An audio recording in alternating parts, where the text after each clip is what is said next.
আপনার স্বপ্নের ব্যাখ্যা, কোনটা সুখবর, কোনটা সতর্ক বার্তা, ইনশাল্লাহ এই ভিডিওতে পেয়ে যাবেন। তো চলুন দেখে নিই ভিডিওটি। স্বপ্ন যখন আপনি দেখবেন তখন আপনার করণীয় কি? স্বপ্নে বাগান দেখার অর্থ হচ্ছে কাজ এবং চাকরি, মানে আপনার চাকরি হবে, আপনি কাজ পাবেন। বাগান পড়ে যাওয়ার অর্থ হচ্ছে যে আপনি বেকার হয়ে যাবেন, আপনার একটা পতন হবে। কিয়ামতের আগে কোনো মুসলমানের কোনো স্বপ্ন ভুল হবে না। সে যা দেখছে রাতে সকালবেলা দেখবে তাই ঘটে গেছে। রাসূলুল্লাহ সাল্লাল্লাহু আলাইহি ওয়াসাল্লাম তিনি তার স্বপ্ন দিয়ে, আয়েশা রাদিয়াল্লাহু তাআলা বলেছেন, আউয়ালু মা বুদিয়া বিহি রাসূলুল্লাহ সাল্লাল্লাহু আলাইহি ওয়াসাল্লাম মিনাল ওয়াহয়ি আর রুইয়া সালিহা ফিন নাওম। রাসূলুল্লাহ সাল্লাল্লাহু আলাইহি ওয়াসাল্লামের কাছে ওহী আসা শুরু হলো স্বপ্নে, মানে স্বপ্ন দেখার মাধ্যমে। রাসূলুল্লাহ সাল্লাল্লাহু আলাইহি ওয়াসাল্লাম নবুয়তের প্রথম 6 মাস কেবল স্বপ্ন দেখতেন। স্বপ্নের মাধ্যমে তিনি নির্দেশ পেতেন 6 মাস। নবুয়ত কত বছরের? 23 বছরের।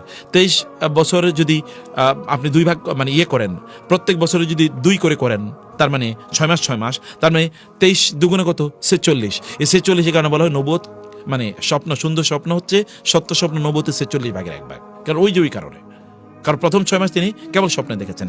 এই স্বপ্ন রাসূলুল্লাহ সাল্লাল্লাহু আলাইহি ওয়াসাল্লাম দেখলেন। রুইয়াল আম্বিয়া ওয়াহয়ুন, নবীরা যে স্বপ্ন দেখে এই স্বপ্নটা ওহী। কিন্তু আমরা যে স্বপ্ন দেখি এই স্বপ্ন কি? রাসূল সাল্লাল্লাহু আলাইহি ওয়াসাল্লাম বলেছেন, লাম ইয়াবকা মিনান নবুওয়াতি ইল্লাল মুবাশশিরাত। রাসূল বললেন, আর নবুয়ত, আমি তো শেষ নবী, আর কোনো নবুয়ত আসবে না, কোনো নবী আসবে না, কিন্তু মানুষের কাছে মুবাশশিরাত আসবে, সুসংবাদ আসবে। সাহাবায়ে কেরাম বলেন, ওমাল মুবাশশিরাতু ইয়া রাসূলুল্লাহ, মুবাশশিরাত মানে কি? তিনি বলেন, আর রুইয়া সালিহা, উত্তম স্বপ্ন, ভালো স্বপ্ন, এটা নবুয়তের একটা অংশ। নবীদের কাছে ওই আসতো, এটা তোমাদের কাছে এইভাবে উত্তম স্বপ্ন আকারে এটা আসে। এবং রাসূলুল্লাহ সাল্লাল্লাহু আলাইহি ওয়াসাল্লাম আরো বললেন, ইযা ইকতারাবা জামানু লাম তাকাত তাকযিবু রুইয়াল মুমিনি ওয়া রুইয়াল মুমিনি জুজউম মিন 46 জুজআম মিনান নবুওয়া। তিনি বলেন কিয়ামতের আগে কোন মুসলমানের কোন স্বপ্ন ভুল হবে না। সে যা দেখছে সকালে রাতে সকালবেলা দেখবে তাই ঘটে গেছে। এবং এটা আমাদের জীবনে অসংখ্যবার ঘটেছে। রাতে স্বপ্নে দেখে সকালবেলা তাই ঘটেছে। এটা কিয়ামতের নিকটবর্তী হওয়ার একটা আলামত। এখন আপনাদেরকে যেটা প্রশ্ন করতে চাই তাহলে যে স্বপ্ন যদি কোনো একজন মানুষ দেখে তাহলে তার করণীয় কি? যেহেতু স্বপ্নের আলোচনাটা এসে আপনাদেরকে একটু বলে নিই। স্বপ্নের ব্যাখ্যা সম্পর্কে ইবনুল কাইয়িম রাহিমাহুল্লাহ তিনি বলেছেন, যেমন ধরেন স্বপ্ন বাস্তব জীবনে এমন কিছু জিনিস আল্লাহ সুবহানাহু ওয়া তাআলা আমাদেরকে ঘটবেন আমাদের জীবনে, যেটা স্বপ্নের মাধ্যমে আল্লাহ সুবহানাহু ওয়া তাআলা আমাদের কাছে এটাকে ইঙ্গিত বা প্রতীকী বার্তায় প্রেরণ করেন। আচ্ছা, যেমন ধরুন আপনি যে স্বপ্নে কাপড় অথবা জামা দেখেন, তার মানে হলো আপনার দিন এবং ধর্ম কি হবে? আপনি ভালো দিনদার হবেন। যদি কাপড় ভালো এবং বড় দেখা যায়, তার মানে আপনার দিন অনেক বড়, আপনি অনেক মুত্তাকি পরহেজগার লোক হবেন। আর যদি দেখেন আপনার কাপড়টাকে মলিন, সংকীর্ণ, ছেঁড়া ফাটা, তাহলে বোঝাবে যে আপনার দিনের মধ্যে অবনতি ঘটেছে।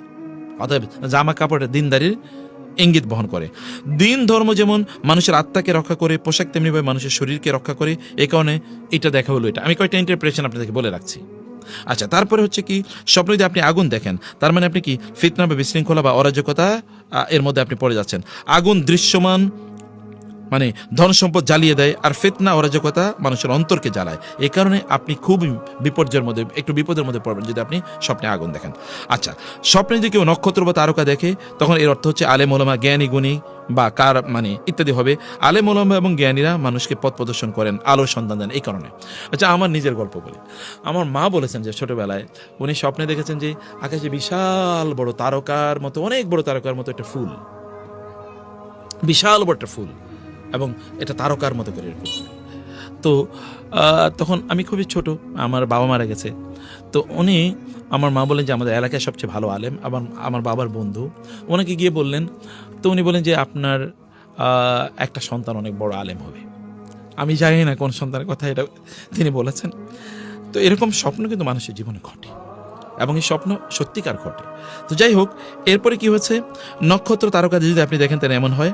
আচ্ছা, স্বপ্নে যদি ইয়াহুদি দেখার অর্থ হচ্ছে যে দিন ধর্মের একটা অবাধ্যতা আসবে। খ্রিস্টান দেখা মানে হচ্ছে যে আপনার বেদাত প্রবর্তন হবে, মানে আপনি বেদাতের মধ্যে ঢুকে যাবেন, আপনি নিজে বেদাতি কাজ করবেন। স্বপ্নে লোহা দেখার মানে হচ্ছে আপনি শক্তি অর্জন করবেন, মানে প্রচণ্ড পরিমাণ শক্তি আপনি অর্জন করবেন যদি স্বপ্নে আপনি লোহা দেখেন। আচ্ছা, স্বপ্নে কেউ যদি দাড়ি পাল্লা দেখে, তার মানে হচ্ছে আপনি ন্যায়পরায়ণ একজন মানুষ হবেন বা ন্যায়পরায়ণতা আপনি পাবেন। স্বপ্নে সাপ দেখার অর্থ হলে আপনি শত্রু দেখবেন, এটা কিন্তু প্রচলিত আছে, আপনি জানেন। স্বপ্নে যদি আপনি নিচে পড়ে যেতে দেখেন, তাহলে বুঝবেন যে আপনার অবনতি হচ্ছে। আর যদি দেখেন আপনি উপরে উঠছেন, তাহলে আপনি অনেক উপরে উঠবেন, অনেক উপরে উঠবেন। আমাকে একজন একবার এসে বলল যে আমি স্বপ্নে দেখছি আমি লাফ দিলে উপরে উঠে যাই। তো আমি বললাম যে তোমার জীবনে এরকম একটা, তুমি এরকম বড় হবা। ইন্টারেস্টিংলি এরকম অনেকের জীবনে এমন ঘটে। যে মানুষ এমন দেখে যে তিনি লাফ দিয়ে উঠে গেছেন। আমি একেবারে ছোটোবেলায় আমার একে স্পষ্ট মনে আছে, মনে হচ্ছে আমি যখন এরকম লাফ দিচ্ছি তখন আকাশে আমি অনেক উপরে, একেবারে মানে অনেক উপরে প্লেনের কাছাকাছি এরকম উঠে যাচ্ছে। এরকম ছোটো ছোটো এরকম অনেক স্বপ্ন মানুষের জীবনকে পরিবর্তন করে দেয়। আচ্ছা, কোনো অসুস্থ ব্যক্তি যদি আপনি স্বপ্নে দেখেন যে সে চুপচাপ ঘর থেকে বের হয়ে যাচ্ছে, তাহলে এর অর্থ হবে মৃত্যু। অসুস্থ ব্যক্তি ঘর থেকে বের হয়ে যাচ্ছে, মৃত্যু। আর যদি স্বপ্নে দেখেন যে তিনি কথা বলতে বলতে ঘর থেকে বের হয়ে যাচ্ছে, তার মানে হচ্ছে যে তিনি সুস্থ হয়ে যাবেন। আচ্ছা, যদি কোনো ব্যক্তি স্বপ্নে দেখে যে তার মৃত্যু হচ্ছে, তাহলে এর অর্থ হবে সে পাপাচার থেকে তওবা করবে। দেখেন, স্বপ্নে মৃত্যু হচ্ছে তার মানে তিনি পাপাচার থেকে তওবা করবেন, কারণ মৃত্যু মানে হচ্ছে আল্লাহর দিকে ফিরে যাওয়া। অতএব সুম্মা রুদ্দু ইলাল্লাহি মাওলাহুমুল হক, এখানে ফিরিয়ে নেওয়া মানে হচ্ছে মৃত্যু। ওমর ইবনুল খাত্তাব রাদিয়াল্লাহু তাআলা আনহু তিনি হারিস ইবনে সাদ আত-তাবিকে বিচারক হিসেবে নিয়োগ দিলেন। একদিন হারেস মানে ওমর রাদিয়াল্লাহু তাআলা আনহুকে বললেন, হে আমিরুল মুমিনিন, আমি স্বপ্নে দেখলাম চাঁদ আর সূর্য যুদ্ধ করছে আর নক্ষত্রগুলো দুপক্ষে বিভক্ত হয়ে গেছে। ওমর রাদিয়াল্লাহু তাআলা আনহু এই কথা শুনে বললেন, তখন তুমি কার পক্ষে ছিলে, চাঁদের পক্ষে না সূর্যের পক্ষে? তিনি বললেন, আমি চাঁদের পক্ষে ছিলাম। ওমর রাদিয়াল্লাহু তাআলা বললেন, তাহলে আমি তোমার নিয়োগ প্রত্যাহার করে নিলাম, কারণ তুমি একটা মুছে যাওয়া শক্তির পক্ষে ছিলা। আল্লাহু আকবার। মানে চাঁদের তো নিজস্ব শক্তি নাই, অতএব ও তো সূর্য থেকে ধার করা শক্তি নেই। অতএব তুমি এরকম শক্তির পক্ষে ছিলে, আমি তোমার ভুল নিয়োগ দিছি, অতএব তোমার নিয়োগ আমি উইথড্র করলাম। বুঝতে পেরেছেন? এখানে এরপরে তিনি কোরআন আয়াত মানে উল্লেখ করলেন, ওয়াজআলনা আল-লাইলা ওয়ান-নাহারা আয়াতাইনি ফামাহাউনা আয়াতাল লাইল ওয়াজআলনা আয়াতান নাহারি মুবসিরাতান। তিনি বললেন, আল্লাহ তাআলা বলেছেন, আমি দিন এবং রাতকে আমি কি করেছি, তোমাদের জন্য নিদর্শন হিসেবে পাঠিয়েছি। অতঃপর আমি রাতকে মুছে দেই, আমি দিনকে নিয়ে আসি তোমাদের জন্য সবকিছু দেখার জন্য। অতএব রাতে চাঁদ উদিত হয়, এটা দুর্বলতার লক্ষণ, দিনে সূর্য উদিত এটা শক্তির লক্ষণ। অতএব আমি এটা করলাম এইভাবে। আর তুমি একটা বিভ্রান্তিতে নিহত হবে, এটাই বলেছেন। এবং সত্যিকার অর্থে পরবর্তী তিনি সিফিনের যুদ্ধে তিনি শাহাদাত বরণ করেন। স্বপ্নে বাগান দেখার অর্থ হচ্ছে কাজ এবং চাকরি, মানে আপনার চাকরি হবে, আপনি কাজ পাবেন। বাগান পড়ে যাওয়ার অর্থ হচ্ছে যে আপনি বেকার হয়ে যাবেন এবং হবে আপনার কি বলে একটার পতন হবে। তাহলে বোঝা যাচ্ছে স্বপ্নের কিছু ইঙ্গিত কেবল আমি আপনাদেরকে দিলাম যে স্বপ্ন কি হতে পারে। ইব্রাহিম আলাইহিস সালাম স্বপ্নে দেখেছেন, সেই প্রেক্ষাপটে আমি একটু সুযোগ নিলাম কয়েকটা জিনিস একটু বলার জন্য। এখন প্রশ্ন যে স্বপ্ন যদি আপনি দেখেন তাহলে করবেন কি? স্বপ্ন যখন আপনি দেখবেন তখন আপনার করণীয় কি, এটা তা কয়েকটা হাদিস আমি এখানে উল্লেখ করছি। হাদিসগুলো আমি কেবল অনুবাদ বলি, কারণ আরবিটা বলতে গেলে সময় লেগে যাবে। রাসূল সাল্লাল্লাহু আলাইহি ওয়াসাল্লাম বলেছেন, যখন তোমাদের কেউ স্বপ্ন দেখে সে যা পছন্দ করে, তাহলে জানবে যে তা আল্লাহর পক্ষ থেকে এসেছে। যখন সে স্বপ্ন দেখে যে আল্লাহ তাআলার, এরকম কোনো স্বপ্ন দেখার পর সে যেন আল্লাহর প্রশংসা করে এবং অন্যদের কাছে তা বলে। আর যদি স্বপ্নে অপছন্দের কিছু জিনিস দেখে, তাহলে বুঝে নেবে এটা শয়তানের পক্ষ থেকে এসে, এবং সে শয়তানের ক্ষতি থেকে আল্লাহ তাআলার কাছে আশ্রয় প্রার্থনা করবে এবং এই স্বপ্নের কথা কাউকে বলবে না, কারণ খারাপ স্বপ্ন তার কোনো ক্ষতি করতে পারবে না। খুবই গুরুত্বপূর্ণ। আপনি ভালো স্বপ্ন দেখলে কি করবেন? আল্লাহর শুকর আদায় করবেন। আপনি কাউকে বলতে পারেন, কোনো প্রবলেম নাই, কোনো প্রবলেম নেই। কিন্তু এমন লোকেরা বলবেন যিনি স্বপ্ন বুঝেন। কেউ আপনাকে নিয়ে যদি হিংসা করে, এরকম লোকেরা বললে ওই ইউসুফ আলাইহিস সালামের ভাইদের মতো ঘটনা ঘটবে। ইউসুফ আলাইহিস সালাম বলেছেন না ভাইদেরকে যে আমি এরকম স্বপ্নে দেখেছি, তখন ভাইরা তো বুঝতে পেরেছে উনি তো নবী হবেন এবং তারা তাকে হত্যা করতে কূপে নিক্ষেপ করে ফেলেছিল। অতএব আপনি বলবেন কোনো দিনদার ভালো মানুষের কাছে বলবেন না এরকম না, বলবেন দিনদার ভালো মানুষের কাছে বলবেন। তিনি তখন একটাকে ভালো ইন্টারপ্রিটেশন দেবেন, যেই ইন্টারপ্রিটেশন দেবেন আপনার জীবন তাই ঘটবে। আচ্ছা, 2 নম্বর জিনিস আমি বলছি, তাহলে যে যদি আপনি খারাপ কিছু দেখেন তাহলে আপনি কাউকে বলবেন না। কাউকে বললে আপনি যা বলবেন তাই, মানে আপনি বলবেন এবং উনি যা ইন্টারপ্রিটেশন করবে তাই করবে। আর যদি আপনি কিচ্ছু না বলেন, বরং আল্লাহর কাছে আপনি আশ্রয় চান, তাহলে আল্লাহ তাআলা আপনাকে এই বিপদ থেকে বাঁচাবেন। রাসূলুল্লাহ সাল্লাল্লাহু আলাইহি ওয়াসাল্লামের কাছে একজন নারী আসলেন, এসে বলেন, ইয়া রাসূলুল্লাহ, সবাই যুদ্ধ থেকে ফিরে এসে, আমার স্বামী আসে নাই। রাসূল বলেন, কোনো প্রবলেম নেই, ফিরে আসবে। এবং তিনি সত্যি ফিরে এসেছেন। এরকম 3 বার ঘটেছে। চতুর্থবার তার স্বামী যুদ্ধে গিয়েছেন আর ফিরে আসেন নাই। তো তিনি রাসূলের কাছে আসলেন। আয়েশা রাদিয়াল্লাহু তাআলা আনহা তখন ঘরে, রাসূল নাই। তো আয়েশা রাদিয়াল্লাহু তাআলা তাকে জিজ্ঞেস করেন, কেন এসছো?